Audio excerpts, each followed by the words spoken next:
Hey y'all, it is Crafty Hope, and I am working in my Bobbsey Twins art journal. This is just an old Bobbsey Twins book that I got on the free shelf at my library and decided to turn it into an art journal, and it's worked out really well. Those pages that are in there are hefty. They're really holding some stuff. So I've not made it too thick, but I'm happy with how it's worked out. So the first thing I'm doing in here is just prepping this page with a little bit of paint. That is just some Deco Art Americana paint in Oyster Beige. And I'm leaving some spaces open, but I'm yeah, just getting that down and drying it. Now, the next thing I'm going to do is add collage. So, what did I want to tell you about this?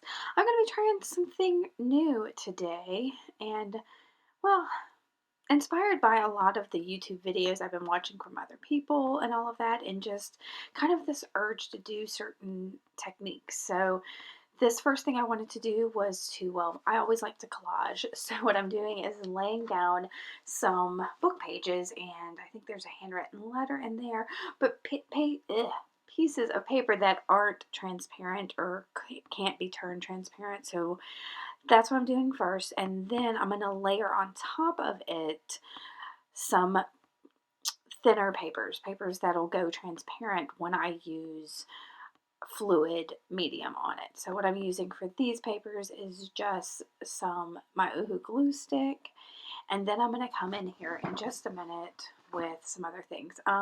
I think one of the pieces I'm going to put down here in a second is a piece of magazine paper that I've altered with a technique from Aimee Bishop here on YouTube. So I will link to Aimee's YouTube, but she had a fun little technique. I tried that out. Actually, some of the techniques in here are inspired by Aimee. I've watched a bunch of, well, actually, I think I've watched all of her videos at this point, unless she's put any more out since I recorded this. But so that was that. And now I'm coming in with these more transparent papers. I found a big old box of old typewritten papers from the 40s, and so some of them were on actual typing paper, which is super thin, and that's what I just put down there. And then there's some deli paper, and I'm going to use some tissue paper and some what are those things, napkins. And with the napkins, you got to make sure you peel off all the layers of it, the plies, I guess. There's usually like a white backer or two. There's usually at least one, if not two. Get those off, and when you use your fluid medium, they just kind of meld. Here you'll see these little pieces I'm putting in. You can see the like script that's on the background of these, whereas I don't know, the background just kind of disappears. So this is where I'm starting. I really am happy with how this background starts, but it's not exactly what I want, so we're gonna push it back here in just a second with some other techniques and add some more texture before I get to the bulk of this. Yeah, so there's the napkins, and then here I've got a couple different kinds of tissue paper. Y'all look at this one I'm putting down. I don't know if you can see it, but it's like somebody did mark making on a piece of tissue paper. I found that at the Dollar Tree. And this one's probably from the Dollar Tree too. And I like that basic black and white just kind of makes a statement. So I feel like there was something I wanted to say here, and now that I've got the camera on, I don't remember what it is. Alright, so I'm going to push this to the back and add some texture with this plaster mix. This is another thing I've learned from Aimee in her videos, but my plaster mix, I don't remember what I put in it, y'all. I know there's some plaster Paris, there may be some joint compound. I'm trying to think, I probably put some gesso in there, and I don't know what else. Yeah, I just played with some of those things. Like I said, I think there may be joint compound, but it may not be. It could be just gel medium. I don't remember. I made a plaster mix and wrote plaster mix on it and put it in that takeout container and put it up. And now I don't remember what I put in it. So, as you can see, I put plaster down in a couple spots just kind of randomly to push the background out. And then I'm going to use some stencils and scrape my little palette knife over the areas where I put the plaster down to give it some texture in there. And I'm also just going to scratch in some little lines in a couple spots just to get as much texture as possible in that page. And then I'm going to leave it to dry. So there it's dry. I'm super happy with that. And I'm going to age it. So I have some instant coffee. That is seriously just instant coffee from the Dollar Tree. Well, I know I talk about the Dollar Tree far too much because I'm a cheapskate. I like to buy things cheaply, and so I depend on the Dollar Tree for that. So I guess I'm thrifty. I'm not a cheapskate. I'm thrifty. So yeah, so I just made some instant coffee, kind of strong, have it in a jar on my desk, and I am aging up those plaster spots. I'm trying to make sure that that coffee gathers in some of the areas where I want to see the texture. So, and then I've got that scraping tool, and I'm just kind of scraping that coffee around, and then I'm going to dry this. And it turns out being so yummy. Yes, yeah, I'm trying to decide if everything's where I want it to be. So yeah, so there I've got it dried. And look at that. Do you see how awesome that is? So then I gathered some, I keep saying so. I'm so tired of saying so. I gathered some pink paints, and I'm going to tell you what they are, and I'll put them in the description box below. But I got Martha Stewart's Date Night Pink, which is that super bright pink. What else did I get? I've got Anita's Acrylic in light coral or coral suave. I don't know. Then I've got Deco Art Americana and Peony Pink, and Deco Art Americana in Cotton Candy, and then Americana in Morning Mist. And the Morning Mist I forget to use, and I'm going to use it way at the end, but it's not great. Alright, y'all, this is where I get all experimental. I really wanted to make some abstract flowers, and I've tried a couple times. They've worked out okay, but I was determined I really want to do it. I wanted to do it on something that had a bunch of texture on it, and so that we could contribute to the shape and texture of the flowers. And so that's what I'm doing. I started with that really bright pink, and then I'm kind of just using those other pinks and blending them on the page some. And I've got these flower-ish shapes, trying not to make any shape in particular, but just something that's flower-like. So I'm really happy with those. This is definitely something I need to work on a little bit more, but that one that's on the far left, y'all, that flower turned out so much better than I could have expected. And I hate to brag. There's no, I'm not one to brag on myself, but for my first time trying this, I'm really happy with how that one came out. Now, I did try that a little and then decided I kind of want to put the orangey yellow. What is that part where the pollen is in the middle of a flower? Put that in. So I'm using some Dina Wakley paint in Cheddar, and to decide that that's not quite as yellow as I want. So I go in with Lucas acrylic paint in Indian yellow. And again, I'm just using the tiniest little bit just to give a hint of a center to these flowers, just so I kind of know where I've put those centers, and it makes it easier for some of the later steps. So you see, I am just putting just a tiny bit there, so I know where that center is. And then I think I'm gonna dry this again. Yeah, because I didn't dry it very much when I did that before. Oh, no, here I realize I didn't use a couple of the colors, I think. So I'm trying to get a paintbrush, and there's that coral, so I'm going in with just a little bit, and since it's got that orangey color to it, I kind of did it toward the center, and I decided, no, I didn't really like that. So I dried all of that, and I grabbed a graphite pencil.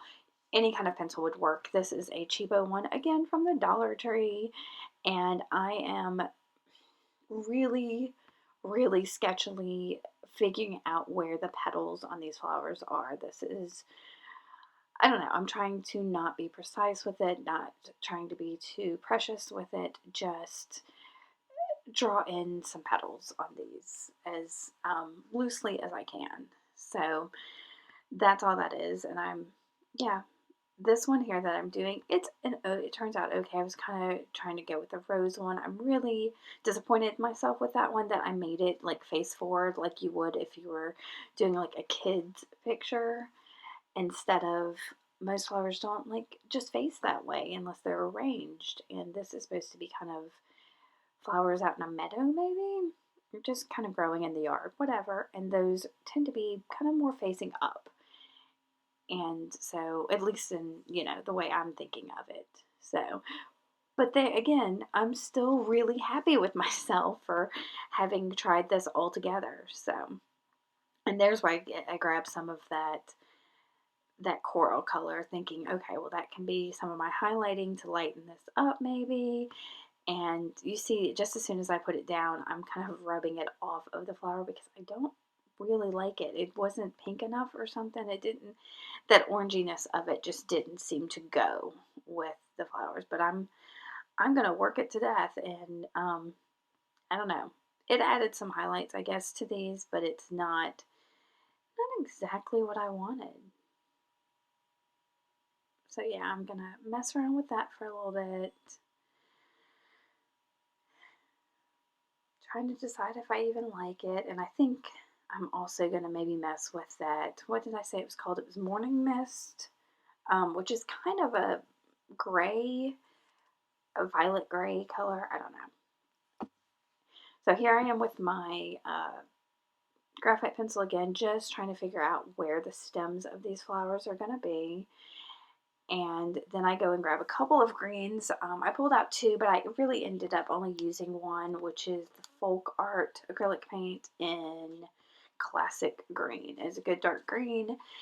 And so I put that down, and because it's kind of thick and I globbed out a bunch, that's why I think I decided to just go ahead and go with it and use a fairly thin brush to make my stems. And then I'm also going to go ahead and paint in a couple of just super basic leaf shapes. Yeah. Yeah, like I said, I didn't know what I was doing. I really just wanted to play. I was doing something different for me, and you can see I've even, I don't know if you noticed before, up there in that upper left, I've got a candle burning that I like, and I really was just trying to put myself in the right headspace. It's been a wild couple of weeks with everything that's going on here in the US, and I wanted to focus and create. And so, and after, like I said, I've been watching a lot of videos, I just kind of wanted to play. Now, I don't know what I was trying to do there. I think I was trying to put in a little, like where, oh, what do you call that? Where the stem attaches to the flower, and you've got like a little bulby shape. I was trying to put that in on there, and that didn't really work out. So that first one, that's really my favorite one, has this like weird leaf at the very top of it. Alright, so here I decided I wanted to add kind of a sky and grass thing going on, but I didn't want to paint it, and I didn't want to cover up all the work I put in there, and I really just wanted to show some more of the texture. So I'm using it's a Colorix 3-in-1 crayon, so it's like a gelato, and it's kind of a dark, well, it's a dark blue. It is a dark blue. I just don't know what the color is called. And I'm using a baby wipe just to get that color to spread a little bit over the page. And that's all I'm doing for the top, and I'm not bringing it all the way to the flowers. I didn't want to mess those up too much. But then I come in with a Neocolor 2, which is a watercolor crayon in just green, and I'm doing the same thing, just putting a little bit of that green there at the bottom just to anchor my flowers a little, have them in some grass or something, just a little bit of green down there. And I did the same thing, and that really, both of that brought out some of that, I don't know, gave me a little sky, gave me a little grass. It worked out well. Now, I'm not going to show you all of this, but all I'm doing is, well, I'm going to show you all of me tracing. That is a Stabilo Mark-Sol pencil in black, and I am tracing around just the outside of all of my leaves, stems, and my flower, because I'm going to create a shadow around them. I wanted to bring my flowers forward, and I thought the best way to do that was to add some contrast around the outside of them. Now, I've got a water brush, and I'm going around all of these, and this is a painstaking process. So I have sped this up a little bit, and then I'm going to cut off the end of it, because you can see all I'm doing is taking that Stabilo and pulling it out from the shape of my flower and its parts. So I'm going to let you watch, all of this flower. And then part, I think, of the second flower is all I do. But you can see that when that water hits that Stabilo, you get this beautiful outline. And then I just pull that shadow out from it. All right, so that is all done. And I decided I'm going to try to add some of those white highlights that I want in my flowers with a Signo white gel pen. This is, I think, a thinner tip one. I'll have to, and I'll leave a link to it below. But I'm really kind of just sketchily putting in some highlights. Trying not to be too, again, I want this to be sketchy and fun and not exactly, I don't know, these are supposed to be abstract flowers, and you know, so I think I could have done a better job with some of these highlights, and I'm going to struggle with defining these flowers a little bit. You'll see I'm going to go through several stages of things, because the only thing I have in the center of those right now is just that little bit of graphite pencil that I did earlier, so I gotta have something more. That's, yeah. So, and I think this is, I don't know, I think this is where it really kind of shines, as this last flower, that first one. Yeah. At that point, I was like, okay, whatever, I'm just gonna put some white in here. It's fine, whatever, it's fine. So I got that in there, but then I decided I needed more black. So I'm using, this is also a Signo, but it is an Ultra Macro, I think, tip pen, and I do the first like 3 flowers with this, and I like this pen a lot for fine details, but it just, on the surface and the texture that I had on this page, it didn't work great at all. So I get real frustrated with it here in just a little bit, because it's not doing what I want it to do. So I'm going to just throw it down here in a second and grab something else, and that something else, there, I'm like done with that, and that something else is a super cheap ballpoint pen. That's all I need. I just needed some black marks inside of these flowers, and so yeah, I use that black ballpoint pen just to help, again, define some of those petals that are in there and the shape of this, and not trying to be exact, but just, I don't know, just giving it a little bit of definition.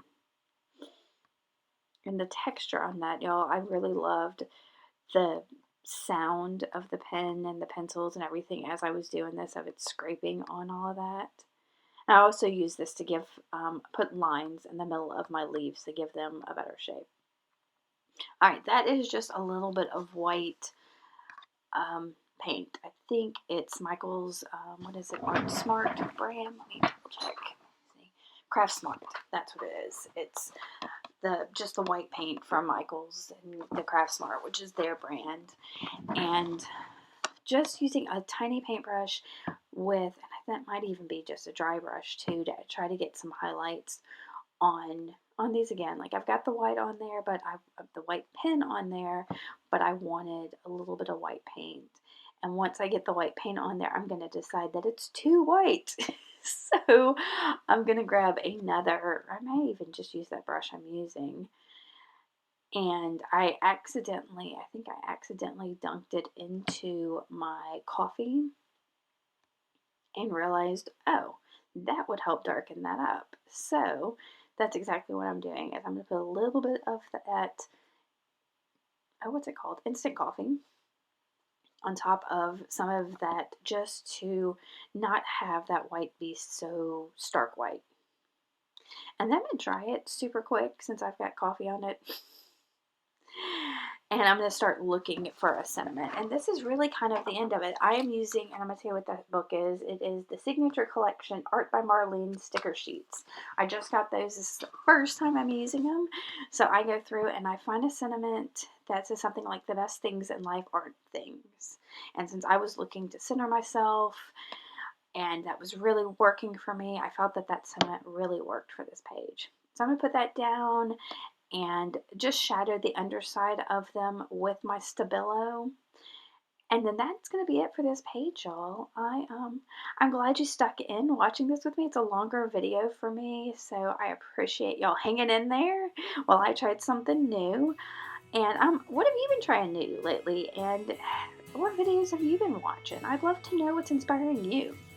Alright, so let me know that below. Make sure that you are subscribed to my channel and give me a thumbs up if you did enjoy this. Alright guys, I thank you for watching. Keep on crafting on. Bye.